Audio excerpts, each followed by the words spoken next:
Black man kills a white man who says the N-word and gets house arrest? But I thought the criminal justice system was racist.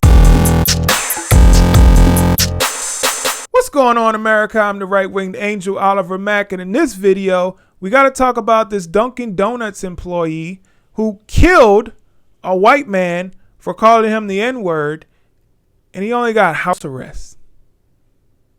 But I thought the criminal justice system was out to get black people. I thought the criminal justice system has all these unfair sentences against black people because the criminal justice system is racist.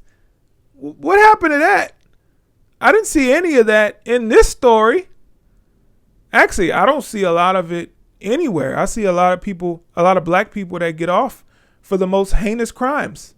You know, that's why we have so much murder going on in places like Chicago and where I'm from, New Orleans, because people go in and come right back out and commit more crimes. So it's all a lie. But this story right here completely disproves that narrative. So let's read the news. So we have Dunkin' Donuts manager fatally punched a customer after being called the N-word.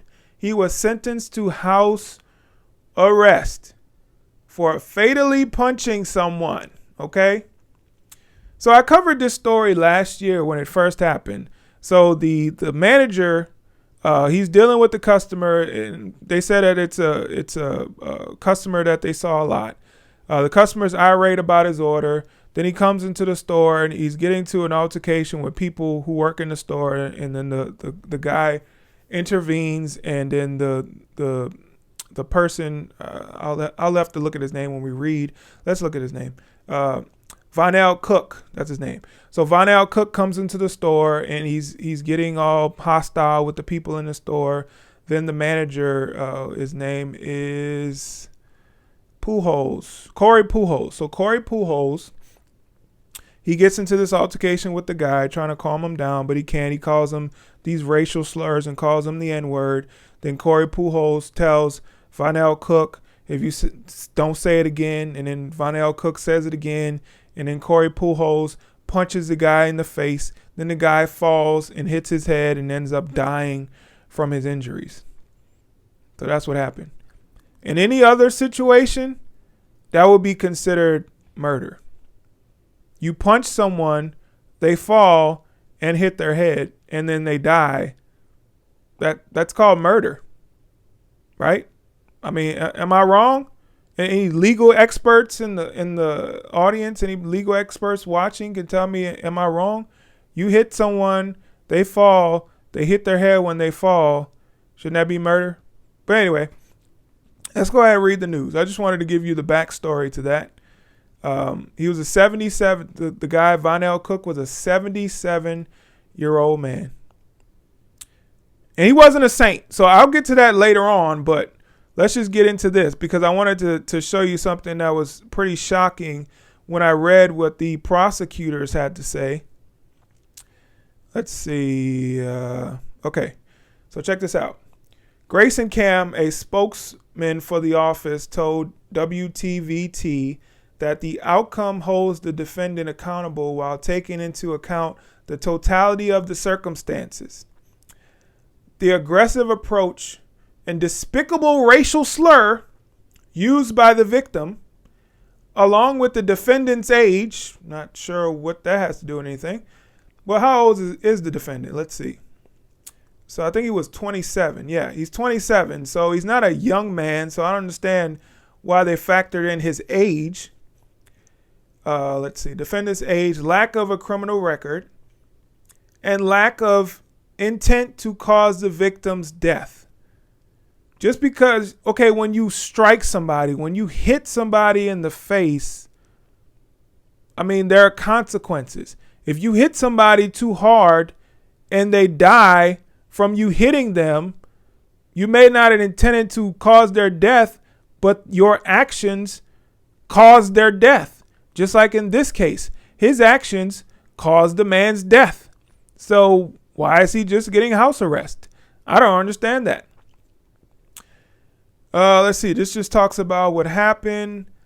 And then Yeah, it just talks about what happened. The autopsy found that the fall resulted in a skull fracture and brain contusion. The death was ruled a homicide, and Pujols was arrested on manslaughter charges. So he actually pled down to a lesser charge, and that's why he got house arrest. But why was he allowed to do that when he caused someone's death? I mean, I would say the family of the person who died should be outraged, but they probably didn't care. I don't even know if he had family. This article doesn't really talk about it, but Mr.